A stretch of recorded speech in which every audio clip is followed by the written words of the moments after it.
125 CrPC की मूल प्रक्रिया क्या है और जब इंटरिम मेंटेनेंस तय हो जाता है तो उसके बाद में जो मूल पत्रावली है उसमें कार्यवाही किस प्रकार होती है।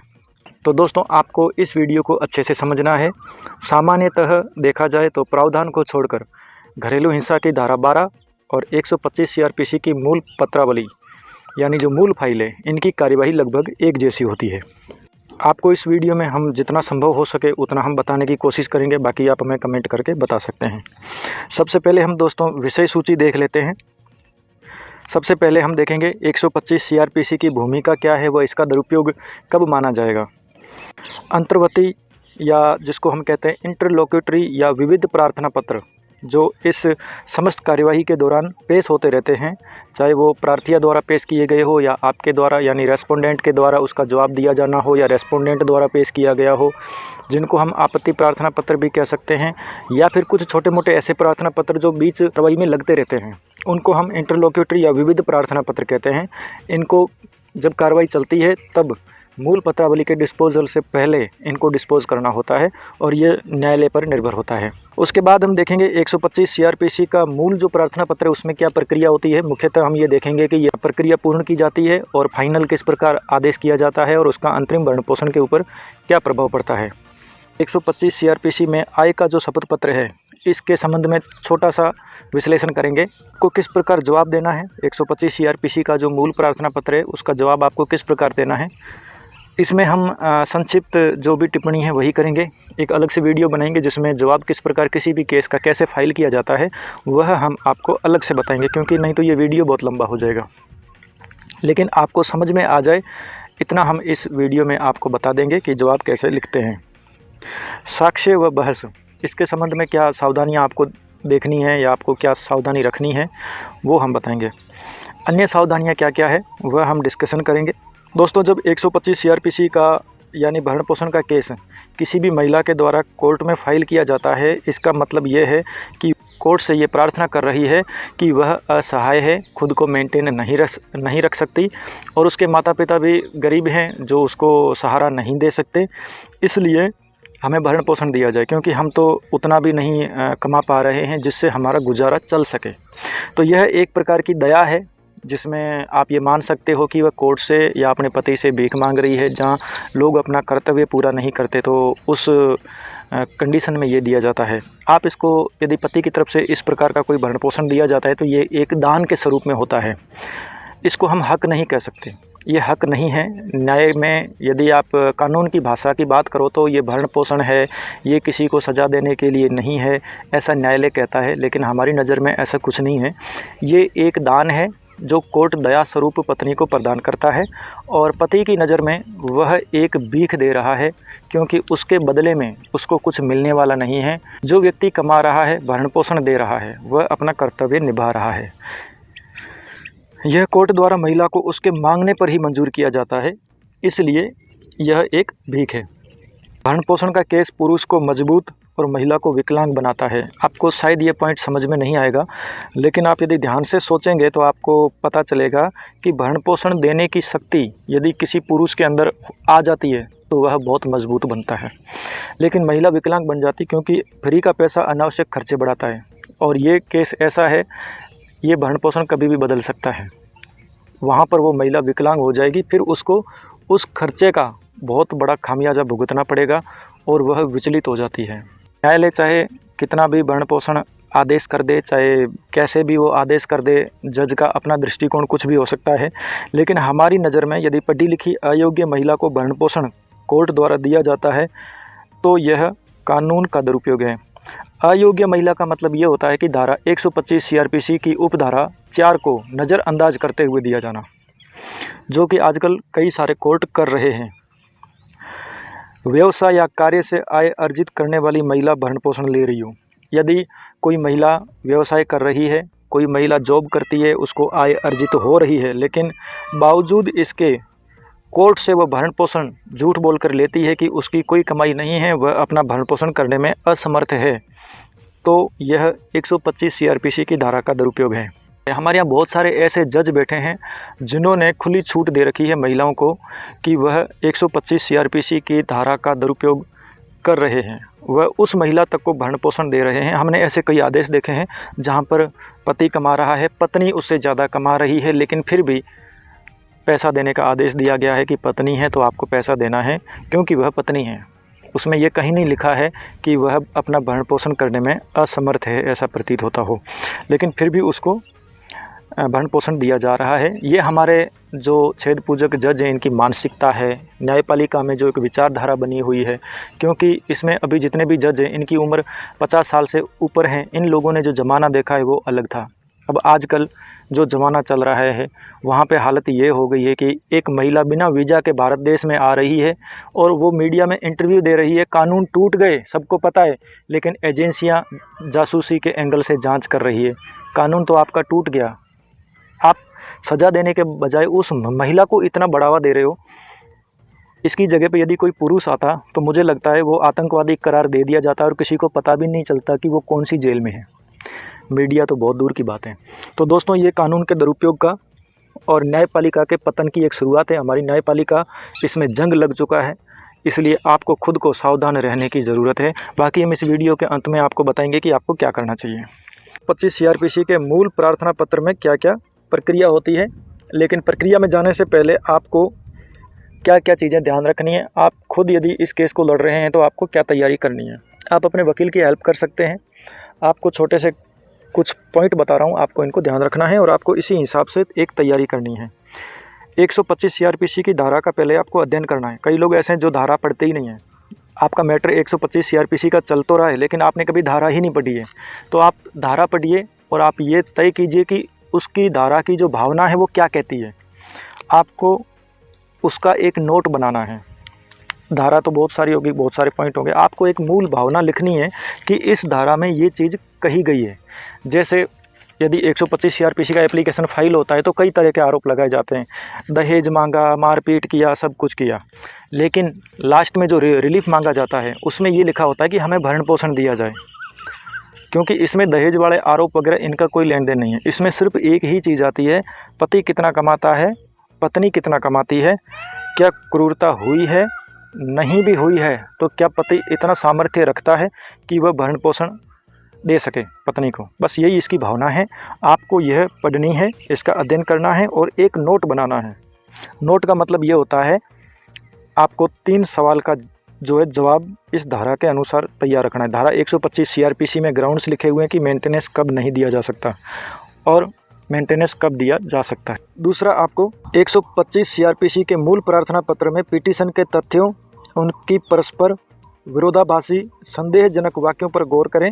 सकारात्मक और नकारात्मक तथ्यों की एक टेबल बनाकर पॉइंट लिखें। दोस्तों, जब आपका कोई भी मैटर शुरू होता है तो ये काम आपको बहुत ही अर्ली स्टेज पे कर लेना चाहिए। आपको क्रम संख्या लिखना है, पत्नी ने क्या आरोप लगाए हैं वो लिखना है, उसमें उसके पास आरोप को साबित करने के लिए कोई साक्ष्य हैं तो आपको सकारात्मक लिखना है, उसमें वो जोड़ना है कि पत्नी क्या साक्ष्य दे सकती है। उसके बाद नकारात्मक में आपकी तरफ से क्या पॉइंट है कि ये कैसे झूठ है। सिर्फ झूठ बोलने से नहीं होता है, आप उसके अगेंस्ट में अपना क्या पॉइंट है जो बचाव के लिए कह सकते हो वो आपको लिखना है। यदि कोई साक्ष्य है तो उसका विवरण आपको यहाँ पे लिखना है कि ये साक्ष्य है जिससे मैं ये साबित कर सकता हूँ कि इसने जो ये आरोप लगाया है ये सकारात्मक नहीं है और ये नकारात्मक है और ये झूठा है। उसके बाद में अतिरिक्त कथन, यहाँ पे आपको ये लिखना है, आपको अपनी तरफ से ये लिखना है कि हम बचाव में क्या कह सकते हैं, हमारे अतिरिक्त कथन क्या क्या हो सकते हैं, कि इस तारीख को इन चीज़ों के अलावा क्या क्या हुआ था, कौन सी वो परिस्थितियाँ थी जिसमें ये चीज़ को आप घुमा सकते हो, वो आपको लिखना है। ये एक टेबल बनेगी, मुख्यतः 5-6 पॉइंट ही होंगे। मेरे को लगता है 125 CRPC हो, चाहे घरेलू हिंसा हो, चाहे दहेज का केस हो, आरोप 5 या 6 ही होते हैं, लेकिन पिटीशन बहुत लंबी चौड़ी बन जाती है। तो मेन आपको पिटीशन पे नहीं जाना है, मेन जो आरोप है क्या है जिसके ऊपर उसने कोई तारीख समय दिया हो, तो वो वाले आरोप आपको विशेष तौर से लिखने हैं। इस टेबल को बना करके आपको उस पॉइंट्स पे गौर करना है, अध्ययन करना है। हमारा पॉइंट नंबर 3 यह है कि अपनी आय और व्यय का ब्यौरा अलग अलग लिखें। कटौतियों में से अनिवार्य कटौतियाँ और लोन आदि का खर्चा अलग अलग लिखें। यदि आपका होम लोन है तो उसकी किस्त को तो और भी ज़्यादा अलग लिखें, क्योंकि आपका होम लोन जो है वो मेंटेनेंस में कंसीडर होता है। प्रार्थिया की आय का शपथ पत्र जो उसने पेश किया है उसको आपको सावधानीपूर्वक देखना है, उसका अध्ययन करना है।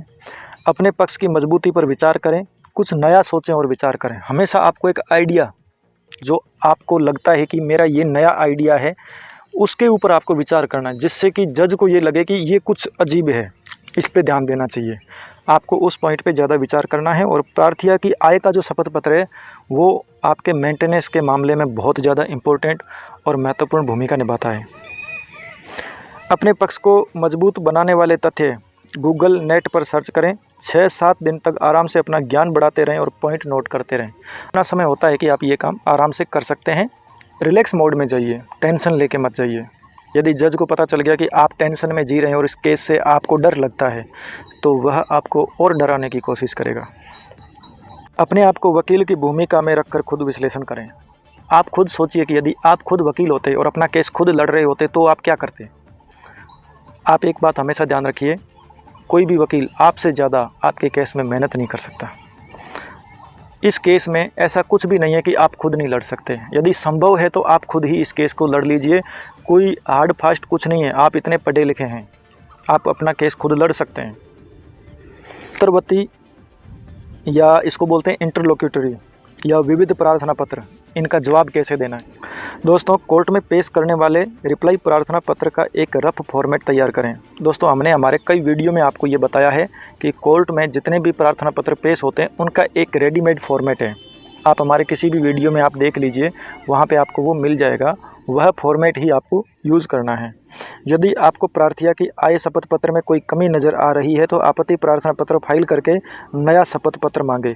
कोई पॉइंट या समय पुराना होने पर, जैसे आज की तारीख में पत्नी ने कोई शपथ पत्र पेश किया, इंटरिम भरण पोषण आदेश होने तक उसमें 1 साल लग गया, तो आप एक इंटरलोक्यूटरी एप्लीकेशन लगा सकते हो कि श्रीमान न्यायालय पत्नी को एक नवीन या एक नया आय शपथ पत्र पेश करने के आदेश दें।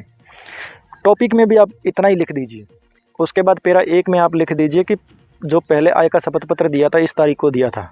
नीचे आप लिख दीजिए आज की तारीख में प्रार्थना आय अर्जित करती है और कमा रही है, इसलिए एक नया शपथ पत्र आज की तारीख में श्रीमान न्यायालय प्रार्थना को आदेश फरमाएं और वो पेश करें। 2 पैरा बनाने आप लिख करके कोर्ट में दे दीजिए। ये हो गया इंटरलोक्यूटरी एप्लीकेशन। इसके अलावा और कुछ है ही नहीं। यदि आपको लगता है कि पत्नी ने आय का शपथ पत्र जो पेश किया है उसमें कुछ कमी है या वो पुराना हो गया है, या यदि उसके आधार पर कोई आदेश दिया गया तो आपके पूर्णतः खिलाफ चला जाएगा, तो आप अपने बचाव के लिए कोई भी एप्लीकेशन फाइल करके नया शपथ पत्र फाइल करने का आदेश करवा सकते हैं। कोर्ट को कहिए कि पत्नी नया शपथ पत्र पेश करे। हमारा तीसरा पॉइंट है, कहीं और कोई आदेश आदि होने पर, जैसे भरण पोषण का किसी मान लीजिए घरेलू हिंसा में आदेश हो गया या हिंदू मैरिज एक्ट की जो धारा 24 है उसमें आदेश हो गया है, तो अलग से प्रार्थना पत्र लगाकर शामिल पत्रावली कराएं और रिकॉर्ड पर लाएं। इंटरलोक्यूटरी एप्लीकेशन इस मामले की भी लगती है कि मान लीजिए आपका 125 CRPC का इंटरिम भरण पोषण आदेश नहीं हुआ है और उसी दौरान यदि घरेलू हिंसा में इंटरिम मेंटेनेंस ऑर्डर हो गया, तो आप उस आदेश को यहाँ पे पेश कर सकते हैं। एक छोटी सी एप्लीकेशन आगे आपको लगानी है कि घरेलू हिंसा अधिनियम की धारा 23 के अंतर्गत पारित आदेश को श्रीमान न्यायालय में पेंडिंग कार्रवाई में पेश करने बाबत प्रार्थना पत्र। ख़त्म। आप इतना लिख दीजिए, पीछे ऑर्डर की सर्टिफाइड कॉपी लगाइए, कोर्ट में पेश कर दीजिए कि इसको ध्यान रखा जाए। तो ये होते हैं इंटरलोक्यूटरी एप्लीकेशंस कि बीच कार्रवाई में यदि कोई अपडेट आती है तो आप उसको कोर्ट को लिखित में बता रहे हो। कार्रवाई पर अपनी उपस्थिति या हाजिरी माफ़ी सुनिश्चित करें। विविध प्रार्थना पत्र जो 125 CRPC में लगते हैं, हमने 2-3 वीडियो पहले भी बना रखे हैं, आप इनको भी देख लेना। जैसे एक्स पार्टी ऑर्डर हो गया तो आप उसको अपास्त करने के लिए भी विविध प्रार्थना पत्र लगा सकते हो, और आप हाजिरी माफ़ी के लिए भी लगा सकते हो कि एक्स पार्टी ऑर्डर ना हो, इसलिए आप अपने किसी एडवोकेट के ज़रिए हाजिरी माफ़ी जो लगती है वो भी एक तरीके का इंटरलोक्यूटरी एप्लीकेशन है। और जहाँ तक संभव हो हर तारीख पर आप खुद ही उपस्थित हो। कोर्ट अंतिम मौका देता है किसी भी कार्रवाई में कि आप जवाब पेश नहीं करें, अगली तारीख पे आपका जवाब बंद कर दिया जाएगा, तो आपको किसी भी हालत में उसका जवाब पेश कर देना है। अन्यथा आपका जवाब बंद हो गया तो आपको एक्स पार्टी ऑर्डर का सामना करना पड़ सकता है। फिर उस ऑर्डर को अपास्त करने के लिए आपको हाई कोर्ट जाना पड़ेगा, अतिरिक्त खर्चा आएगा, मेहनत भी लगेगी। तो जहाँ तक संभव हो आप कोर्ट के प्रोसीजर को फॉलो कीजिए। कोर्ट आपके खिलाफ़ कोई ऐसा आदेश नहीं कर पाएगा जो आपका भविष्य में कोई भी परेशानी को और बढ़ावा दे। यदि आप रिप्लाई फाइल कर देते हो तो उसके बाद जितने भी इंटरलोक्यूटरी एप्लीकेशन से विविध प्रार्थना पत्र ये सब ख़त्म हो गए, तो उसके बाद जो पत्नी है वो बयान कराएगी कोर्ट में जज के समक्ष अपने। कई जगह पे ये प्रोसीजर चलता है कि वो एफिडेविट फाइल कर देती है। एफिडेविट में वही सामान्यतः आरोप होते हैं जो आपकी जो पिटीशन फाइल हुई है उसमें जो लिखा हुआ होता है, वो पूरी की पूरी कॉपी पेस्ट मार करके वो एफिडेविट हो जाता है। ये हर जगह पे कोर्ट में अलग अलग प्रोसीजर है। कहीं पे जज मौखिक रूप से बयान दर्ज करवा के लेते हैं, तो कहीं पे जो है एफिडेविट के ज़रिए लेते हैं, लेकिन उसी को ही साक्ष्य शपथ पत्र कहा जाता है। बयान के अंत में साक्ष्य या दस्तावेज मार्क करवाए जाते हैं, जिनको प्रदर्श 1 या P1 ऐसे होता है। जैसे कोई ऐसे दस्तावेज हैं जिन पे दोनों पक्ष सहमत हैं, और कोई सरकारी लोक दस्तावेज हैं तो उनको प्रदर्श 1, 2, 3 ऐसे आएगा। और यदि कोई प्रार्थी जो पत्नी है वो अपनी तरफ से कोई साक्ष्य देना चाहती है तो वो P1, P2, P3 ऐसे आएगा। आपको क्रॉस करने का अवसर दिया जाएगा। इस स्टेज पर ही आपको कोर्ट एक ऐसा मौका देती है जहाँ पे आप अपनी पत्नी से सवाल जवाब करके आप उसको झूठा साबित कर सकते हो।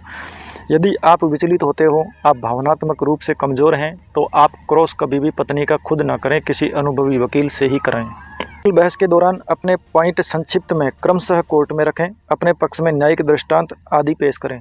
यदि फाइनल बहस आपके क्रॉस हो चुके हैं तो उसके बाद में जो आर्गूमेंट है उसमें आप अपने पॉइंट्स कोर्ट में लिखित में भी दे सकते हैं, और जो अपना पक्ष है आपको न्यायिक दृष्टांत जो जजमेंट्स है जो आपके फेवर के हैं वो बहुत ही अच्छे से चयन करके रखने हैं, अन्यथा ये आपके खिलाफ़ भी जा सकते हैं, क्योंकि जज को अनुभव भी होता है कि वो किस मामले का कौन सा इंटरप्रिटेशन निकाल के और आपके ही मामले में आपको नुकसान पहुंचा दे। इसलिए जजमेंट हमेशा सोच समझ कर रखें। मेंटेनेंस खारिज हो या कम से कम हो, इस बात का ध्यान रखें कि ऐसा ही आदेश हो। कि दृष्टांत जो भी आप पेश कर रहे हैं, जो भी आप लिखित में चीज़ें फैक्ट पेश कर रहे हैं, वो सब सावधानी से रखना है। जजमेंट चुनिंदा जजमेंट हो और यूनिक जजमेंट हो तो और भी अच्छा है। और कोई भी ऐसा साक्ष्य का वर्णन या तारीख या दस्तावेज नहीं वहाँ पे पेश होना चाहिए जो आपकी पत्नी के जानकारी में हो, और वो बहस के दौरान ये कह दे कि नहीं आपने ही ये दस्तावेज पेश किया था जो कि उसके फेवर का हो। इस प्रकार का कोई भी दस्तावेज आपको कोर्ट में पेश नहीं करना है, भले ही आप कितना ही सही हो। आपको 125 CRPC की जो धारा है उसकी भावना क्या कहती है उसके हिसाब से ही आपको साक्ष्य पेश करने हैं। विवेकशील और धैर्यवान होने का परिचय दें।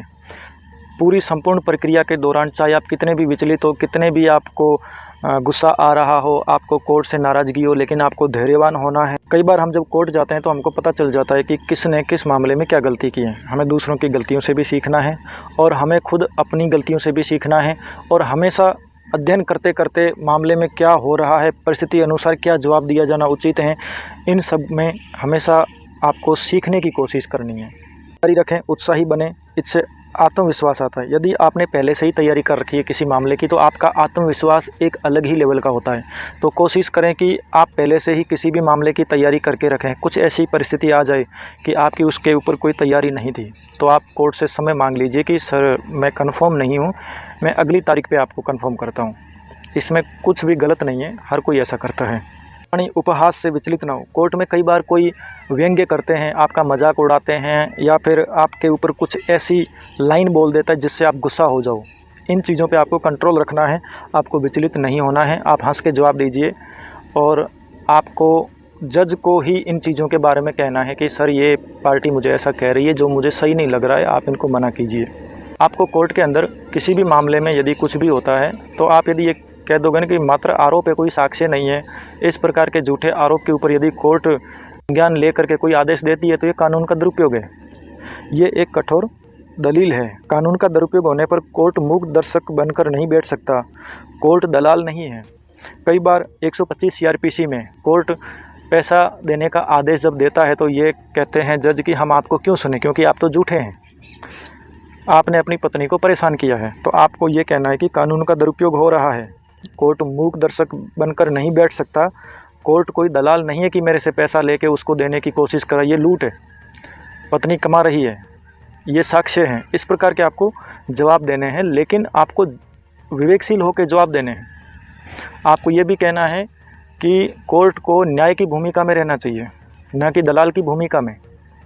हक के लिए सही जगह पर लड़ना ज़रूरी है, डरना बंद कीजिए। किसी भी प्रार्थना पत्र का जो आपने फाइल किया है उसका पत्नी द्वारा जवाब कोर्ट में नहीं दिया जा रहा है, 2-3 महीने हो गए, तो आप जज से एक बार थोड़ा सा अपना गुस्सा दिखा दीजिए कि सर 3 महीने हो गए हैं, इसका जवाब ये पार्टी दे नहीं रही है, कोर्ट में आ नहीं रही है, तो मुझे कितनी तारीखें और मिलेगी। कोर्ट मुझे इतना तो बता दे कि इसका जवाब कब आएगा, या वकील साहब इतना तो कोर्ट को बताएं कि इसका जवाब कब पेश करेंगे। को अपने हक के लिए, यही आपका हक है कि यदि कोई पार्टी आपके सवाल का जवाब नहीं दे रही है, लिखित में आपने प्रार्थना पत्र पेश किया है, तो ये आपका हक है कि आप कोर्ट से पूछें कि इसका जवाब कब आएगा। ज़रूरी है तो आपको नाराज़गी भी दिखानी चाहिए। भगवान ने अलग अलग समस्याएं दी हैं जो कि धरती पर रहने वाले प्रत्येक इंसान को उसकी ज़िंदगी के साथ साथ एक पार्ट के रूप में चलती रहती है। हर किसी की समस्याएं अलग अलग हैं। आपने भी देखा होगा, किसी का सब कुछ ठीक है तो वह पैसे की कमी से परेशान है, जिसके पास पैसा है वह मेडिकली बीमारी से परेशान है, पसंद की चीज़ नहीं खा सकता, परहेज़ रखना पड़ता है। बच्चे भी परेशान हैं कि उनको माँ बाप अच्छे नहीं मिले, माँ बाप भी परेशान हैं कि उनको बच्चे अच्छे नहीं मिले। ये सब ठीक है तो बहू अच्छी नहीं मिली, पुरुष सही है तो पत्नी अच्छी नहीं मिली। ये सब ज़िंदगी का एक हिस्सा है, हर किसी की लाइफ में है। आप अकेले अनोखे नहीं हैं, हर कोई इन सब के साथ ही जीता है। यदि आप पुरुष हैं, आपका भरण पोषण आदेश हो गया है, आप विचलित हो रहे हैं, तो किसी मंदिर में बैठिए, शांति से विचार विमर्श कीजिए। यदि आप औरत हैं, आपके फेवर में अंतरिम भरण पोषण आदेश हो गया है, तो आप भी किसी मंदिर में बैठिए और विचार विमर्श कीजिए, क्योंकि आपकी बुद्धि भ्रष्ट हो चुकी है। आपने जो चीज़ प्रेम के लिए बनी थी उसको कोर्ट तक पहुंचा दिया है। आपको लगता है कि जज अन्याय और अधर्म को बढ़ावा दे रहे हैं, और आपकी भी अन्याय सहने की सीमा समाप्त हो चुकी है। और जब आपका पतन निश्चित है तो फिर आपको भी हथियार उठा लेने चाहिए और अधर्म का नाश कर देना चाहिए। यदि आपको लगता है कि सामने वाला आपको नुकसान ही पहुंचाएगा, तो आपको भी साम दाम दंड भेद सब आजमा लेना चाहिए। यह आत्महत्या करने से कहीं बेहतर एक विकल्प है। दोस्तों, आपको हमेशा एक चीज़ ध्यान रखनी है, महाभारत में भगवान श्री कृष्ण ने अर्जुन को यह याद दिलाते हुए कहा था कि मैं अधर्म को इस तरह से धर्म को पराजित करते हुए नहीं देख सकता। अर्जुन, पितामह को रोको, उन पर प्रहार करो। तुम्हारे ये हाथ क्यों कांप रहे हैं? युद्ध करो, पितामह का वध करो। मेरा नाम बदनाम होगा ना, तो हो जाने दो, परंतु मैं अधर्म को धर्म पर विजय प्राप्त नहीं करने दूंगा। मैंने मानव रूप में अवतार इसलिए लिया है कि अधर्मियों को जीतने का अवसर ना दूं। मेरा जन्म ही धर्म की रक्षा के लिए हुआ है।